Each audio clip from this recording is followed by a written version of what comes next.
Welcome back in, ladies and gentlemen, to another installment of the Engine Room, a Detroit Piston podcast brought to you by the Detroit News. And as always, I'm your host, Pistons beat writer Cody M. Davis. Please remember to follow me on all your social media platforms at Cody Davis _24. Once again, that's Cody COTY DAVIS _24. And of course, I'm here with my co-host Teron. Teron, what's going on, my guy? What's up, Cody? And make sure you guys follow me on all social media platforms at Teron Finley, TAROHNFINLEY. Once again, TAROHNFINLEY. And as always, I'm ready to talk Pistons with you, Cody.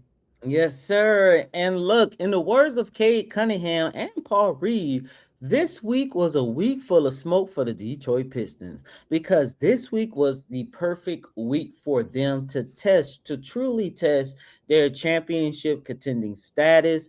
This had the potential to be arguably their toughest week of the season, going up against the Spurs on Monday, the Thunder on Wednesday, and of course, they're going to close out this week against the Cleveland Cavaliers on Friday. And outside of the San Antonio Spurs, this is a Pistons team that you could say that they kind of got a break going up against, I guess, for the Thunder case, injured, banged up team, I guess what to say. At the time of this recording, we're recording this a day before Friday's contest against the Cleveland Cavaliers. I know you guys know as of right now, but if you don't, James Harden sustained a fractured thumb injury, but he's going to play through it. But as of right now, his status for Friday's game is up in the air. I wouldn't be surprised if we don't see him against the Pistons on Friday. We probably see him more so next week in Cleveland for that game. But Teron, overall, this was a very interesting week. And at the time of this recording, the Pistons did go 1-1, falling against the Spurs, but winning against a shorthanded Thunder team, a Thunder team that, look, Coach JB Bickerstaff said before the game, it doesn't matter who they put out there on the court. This is still a championship team, the reigning NBA champion, as we all know. And look, the Pistons were up by 17 points, and it was 1 point late in the fourth quarter. The Thunder cut that 17-point deficit down to 4. And I'm looking at it from a situation, even though that they did win, if SGA and Chet and the rest of them boys was on the court, is this a situation where things might have been different for the Pistons? However, they still got the victory by winning percentage. They have the best record in NBA, second overall best record in the NBA, only behind the Oklahoma City Thunder. I think we could put more stock into them playing against the Thunder later on in the month in OKC. But Teron, when you look at the Spurs, when you look at the when you look at the Thunder, what are some of your biggest takeaways? And by the way, this latest installment of the Injury Room is brought to you by Varsity Fort of Ann Arbor. Yeah, I think some of my biggest takeaways is like you said in the beginning, this had the potential to be the biggest week of the season. The Spurs lived up to it. And unfortunately for the Pistons, that was a loss. And then, like you said, this was the OKC, to me, like a summer league team, in my opinion. Like, it's still a great team outside of, like, you got guys like Lou Dort that have been there a while. Cason Wallace had a career high game, I think, against the Raptors before he played the Pistons. So they still had guys out there, but most of the team was injured from, 4 guys in their starting lineup. Caruso was also out. And then Isaiah Joe and I think Carlson, their backup, their third string center, I believe, was also out. So I think it was a little disappointing, especially early in the game for the Pistons, just because they went down by double digits at one point. And I was thinking, like, OKC had the opportunity to pull this off. And then you mentioned how they cut the lead back down due to, I want to say, a lot of fouls in the fourth quarter. And then just OKC started hitting from threes, guys like McCain and stuff.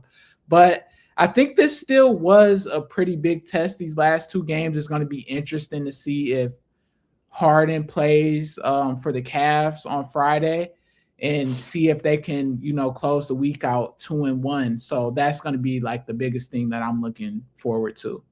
And I agree with you. And like I mentioned, I don't want to put too much stock in this game against the Oklahoma City Thunder.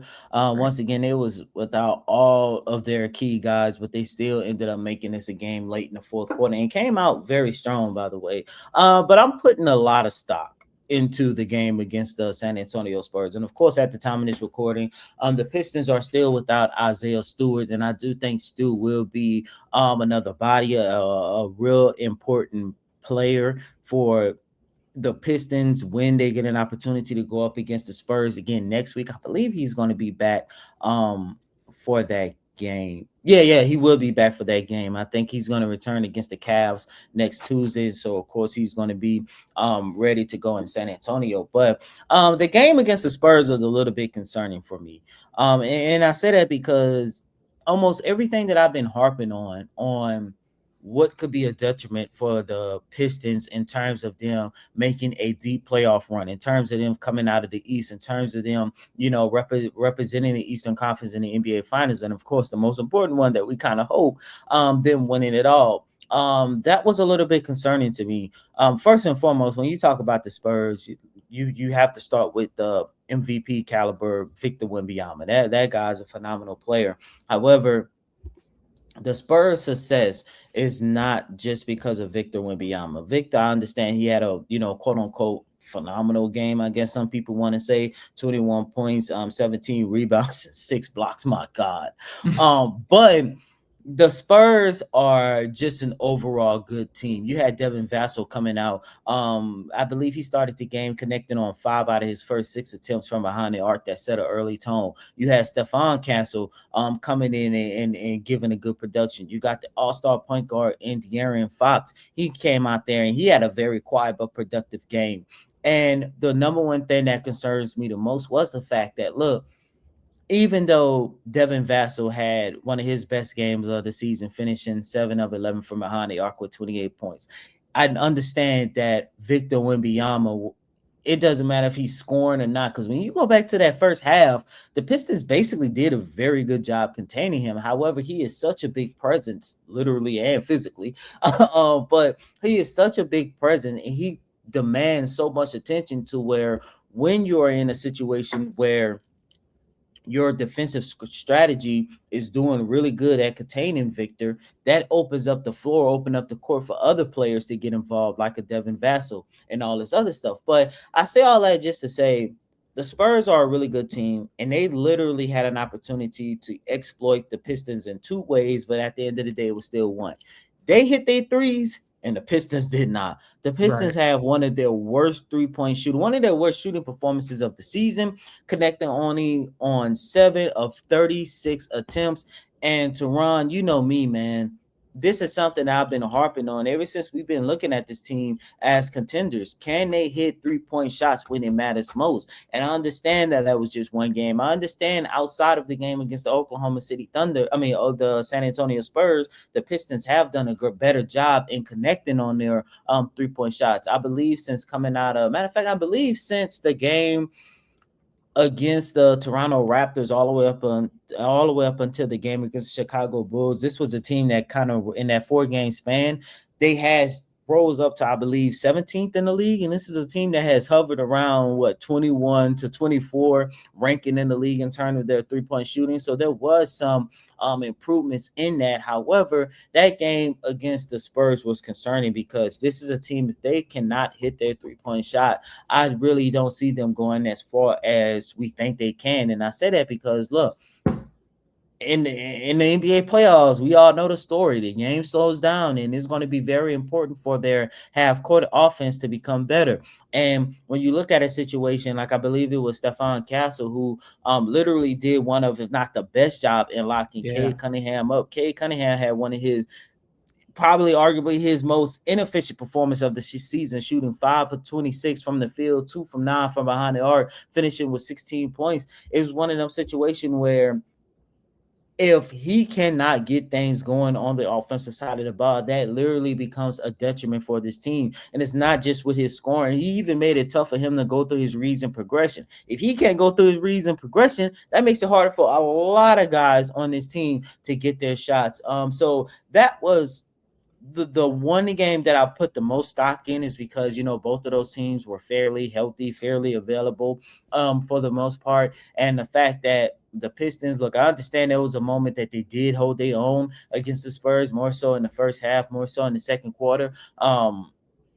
This team, man, they just hit a wall that kind of like brought them back down to earth. Yeah, I agree with that. And I wanted to say a few things about that. So first, I definitely buy into the Spurs, like just what they're doing overall and things like that. And I want to credit them more than discredit Cade. Not saying that you're doing that, but a lot of the national media that I have been seeing has used that against Cade's MVP case and just saying like how you can't have a performance like you did against the Spurs, especially since it was on national television. And I know a lot more people are transitioning into paying attention more to basketball in general, more into the Pistons in general, just because they've been on national TV a little more recently. But like I said, I want to credit Castle and just the performance he had because he was picking him up from full court and things like that for most of the game, and they just had multiple bodies to throw at Cade. And the reason why I'm not so much worried about that part for the Pistons is because unless they go into the the finals, they won't have to play a teams like the Spurs, OKC, anyone like that.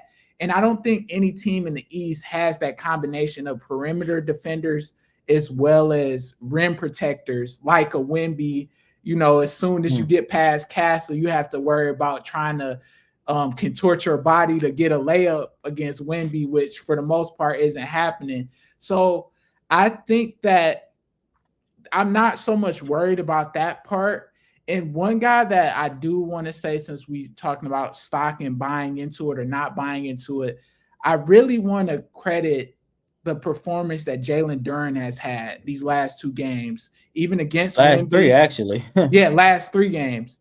And the fact that it doesn't matter who he's going against. He's, willing to take the ball as a creator and not just a lob, threat like he was last year and years prior, things like that. And I know JB had mentioned that.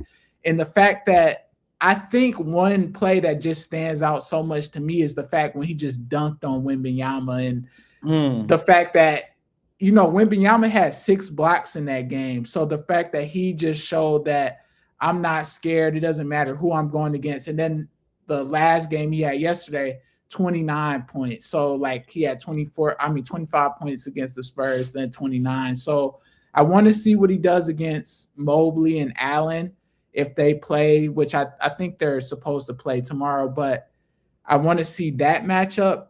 But to me, he's had the best stretch these last few games, him and Paul Reed, I want to say. So I've been really impressed with, how the centers have played without Isaiah Stewart.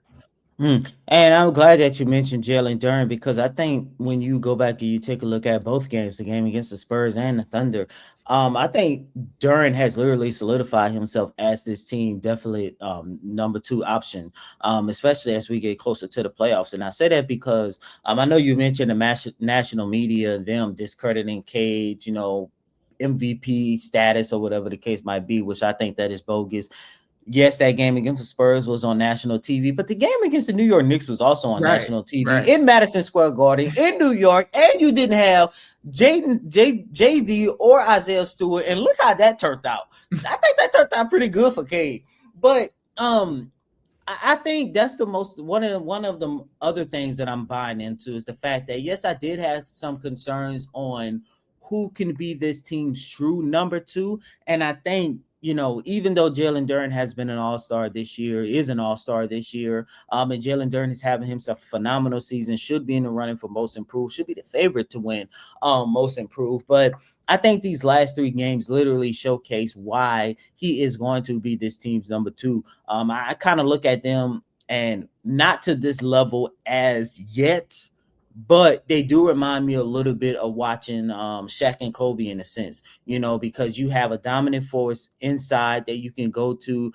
that can slow the game down, especially when your guard cannot get things going. Like we saw against the San Antonio Spurs, he is going to be a force that you can dump the ball down to. He can get his own shots down on the low block. And like you mentioned, you could give him the ball, and not only is he going to focus on getting his own shot, but Jalen Duren has shown improvements in terms of being somewhat of a playmaker hub to get others involved as well. And that's what we saw in the games against the Spurs and the game against the Thunder. So that's why I kind of made that comparison. Of course, with Cade, that's just a guard that can explode for 30 and 40 points on any given night. Not only he's going to give you 30 and 40 points, he's going to do between with getting 10 to 15 assists as well. So And 3 blocks, sometimes Yeah, 2 and blocks. 3 blocks as well. And I think he's averaging what 2.5, 3 blocks over these last 2, 3 games.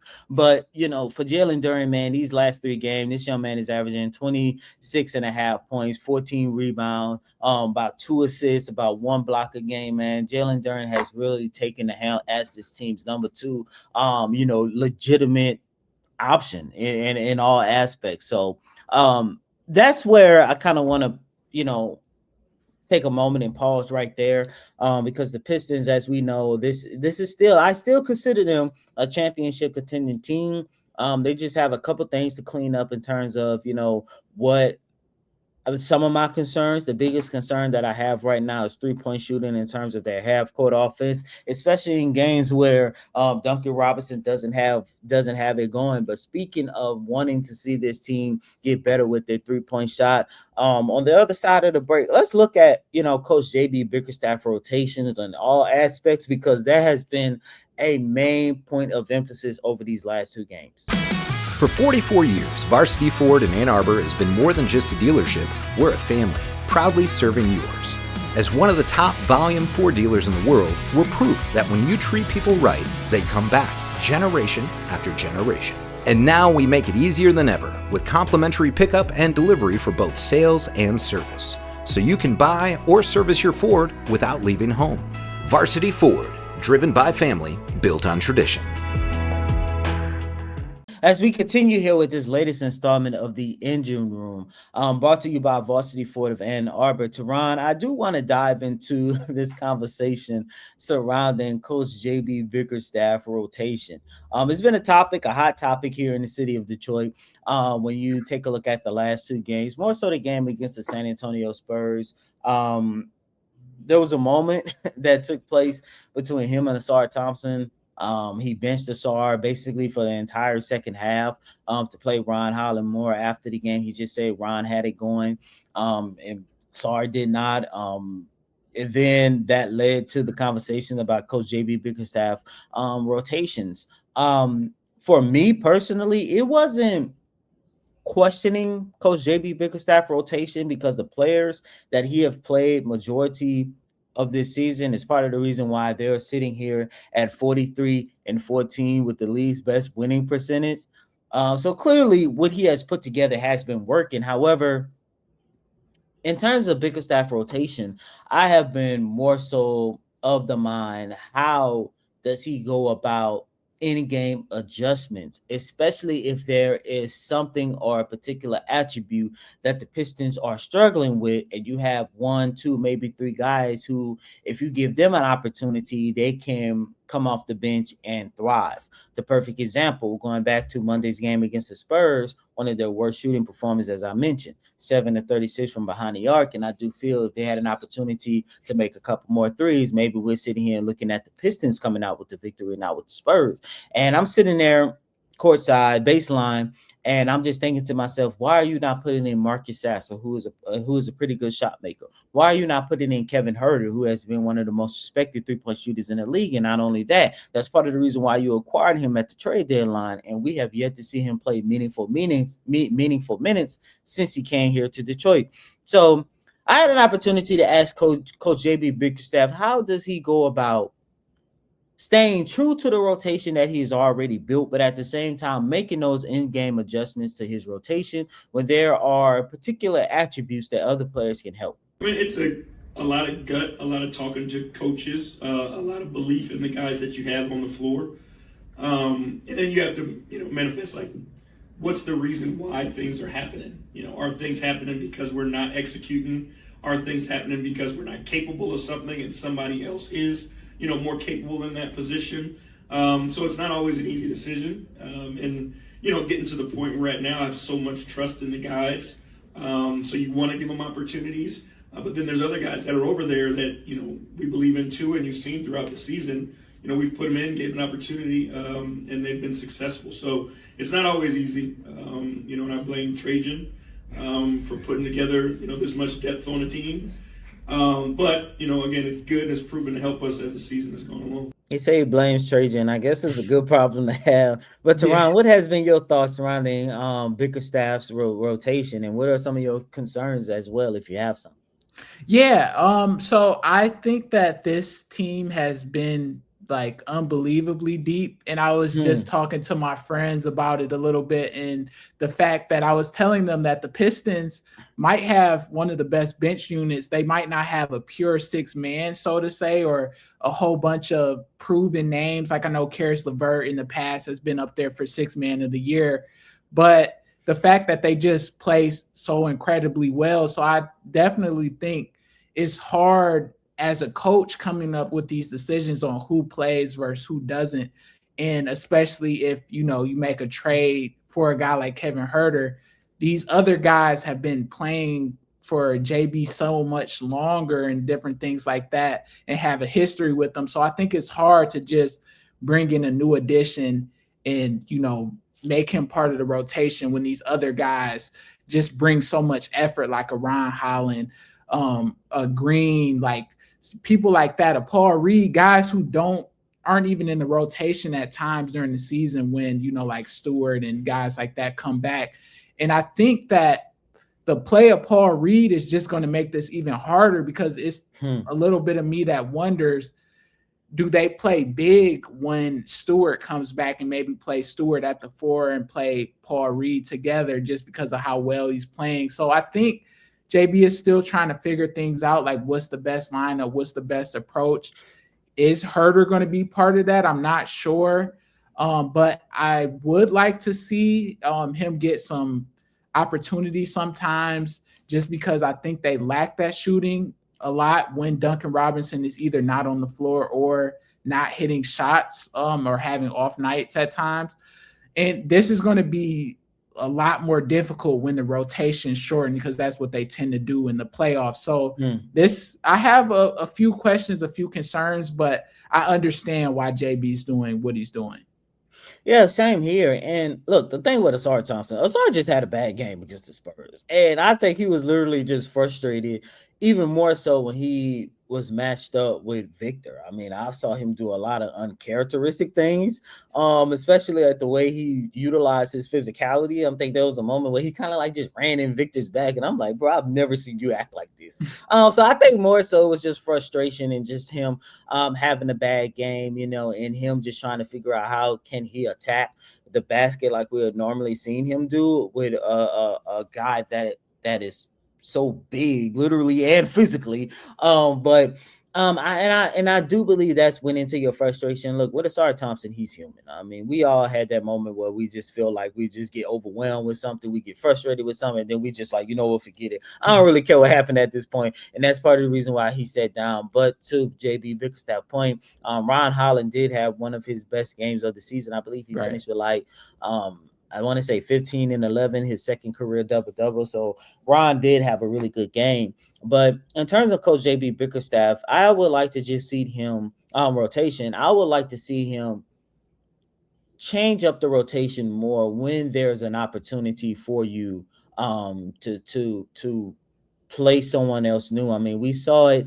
time and time again throughout the season. I know we haven't seen Marcus Sasser much, but every time Marcus Sasser gets an opportunity to play meaningful minutes, he changed the direction in the course of this game. And I looked at that game against the San Antonio Spurs, especially when it was struggling to make shots. Like, if Cade cannot get things going, you have to play someone like a combo guard like Marcus Sasser, who can go out there and create his own shots. And I've seen him time and time again be a spark plug to where once he got the ball to go through the basket, that set the tone for the Pistons as a whole. And not only that, with Kevin Herter, I understand that he is new. But on the flip side, I think Coach JB Bickerstaff, and he has taken credit for this time and time again. I mean, as a matter of fact, he talked about it when we was in Chicago. It's his responsibility to find minutes in a role for Kevin Herter to flourish and actually do what he was brought to Detroit to do, which is, not just be a three-point shooter, which, I mean, that's going to be his real role, but not just to be a three-point shooter, but also be someone who they can, run the offense through as a third, fourth option playmaker, or someone who can like hold their own on the defensive side of the ball when needed. So But when it's a game like that where you are struggling to make shots, and the main guys that you have been, trusting to make shot, and it wasn't just Cade, it was Dennis Jenkins, it was Karis LeVert, it was, Asar Thompson, so many guys outside of Jalen Duren struggle to make shots against the Spurs. And I look at it from a standpoint, if you have those guys struggling, even Javonte Green, when you have guys struggling, you got to find a way to give someone like Kevin Herter or Marcus Sasser an opportunity to go out there and showcase what they can do. Even if they don't change the needle for them in that particular game, at least you have an idea on what they can do, and try to start creating some type of chemistry and camaraderie and trust with them as well. Because this month of March is one of, if not the hardest month of the season. They were playing against several playoff teams. They were playing against handful of championship contender teams, starting with rematches against the Thunder and the Spurs. Spurs, I believe, is going to be next Thursday in San Antonio. So it's just one of them situations. Look, JB Bickerstaff has done a great job this season. I mean, heck, he's done a great job ever since they hired him in July of 2024.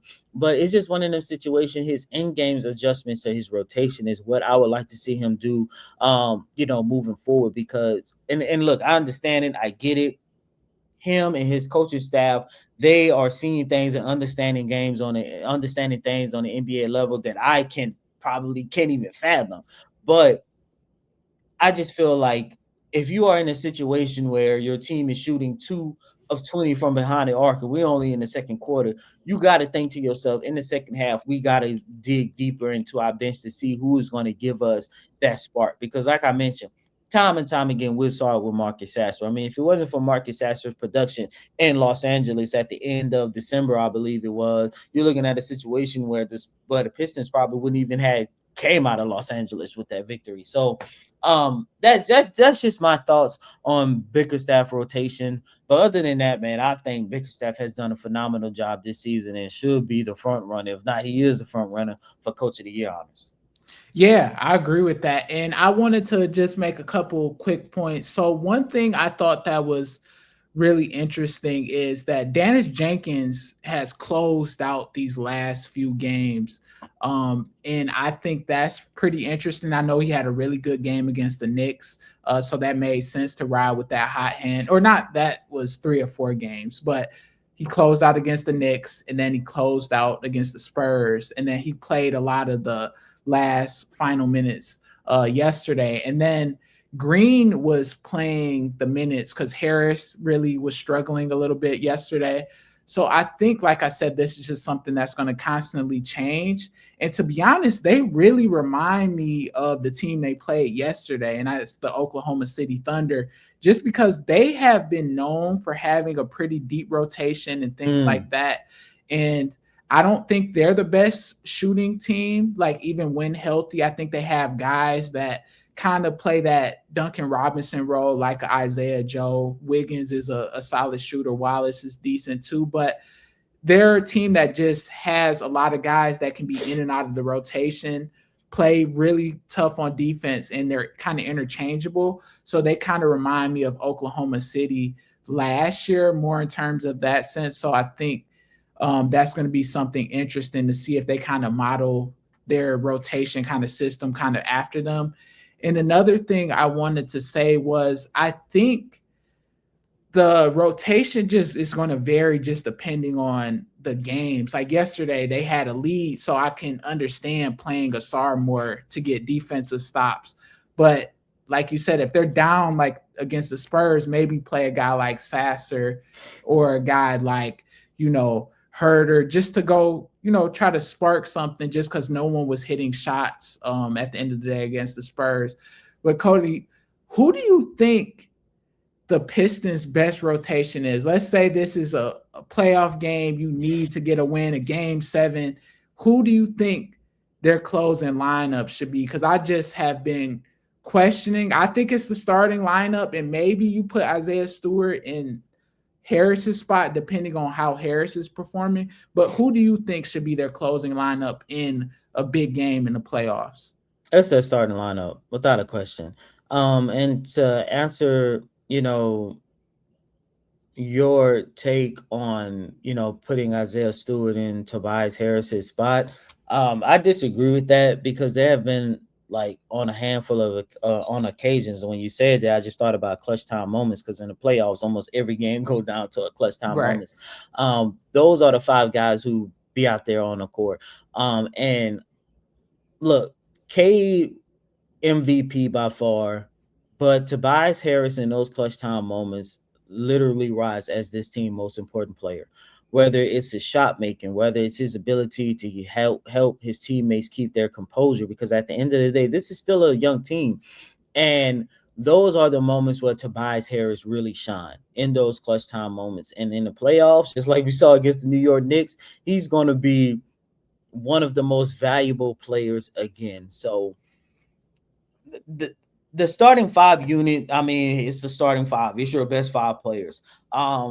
I agree with you. Of course, depending on the flow of the game, depending on what happens, maybe you change that up from time to time. But you have to go with your starting 5, and especially Tobias Harris. I know Tobias Harris minutes were shortened in the game against the Thunder, but as you mentioned, there was other players who were stepping up, a little bit more so better than Tobias. Tobias haven't really played that well over these last 2 games, but Tobias is still one of the most valuable and one of the most important players that the Pistons have, and he's going to continue to be that all the way up until they get eliminated or win the championship this year. So but those are just some of my quick thoughts about JB's rotation. Once again, this is not a knock against JB. He has done a phenomenal job once again since he's been hired as the Pistons coach. And there's one thing I do want to say: these last 2 games, win or lose, it showcased that the Pistons still have some things to work on to continue rising. That's not a knock against them, but that's something Coach JB Bickerstaff has continued harping on basically ever since they won 13 games in a row. Because like you mentioned, you don't want to be playing your best game in November. You don't want to be playing your best in March. You want to be playing your best in May and June. And, the fact that they was able to learn from their mistakes against the Spurs, especially someone like Ausar Thompson, who took credit for his mishaps against the Spurs and had one of his best performances of the season against the Thunder on Wednesday. It showcased that this team, has the ability to look themselves in the mirror, fix their mistakes, and continue to get better. And with that being said, that's going to conclude another installment of the Engine Room, brought to you by Varsity Ford of Ann Arbor. As always, I'm your host, Pistons beat writer at the Detroit News, Cody M. Davis. Please remember to follow me on all your social media platforms at Cody Davis _24. Once again, that's Cody COTYDAVIS _24. And make sure you guys follow me on all social media platforms at Teron Finley, TAROHNFINLEY. Once again, TAROHNFINLEY. Until next time, ladies and gentlemen, peace.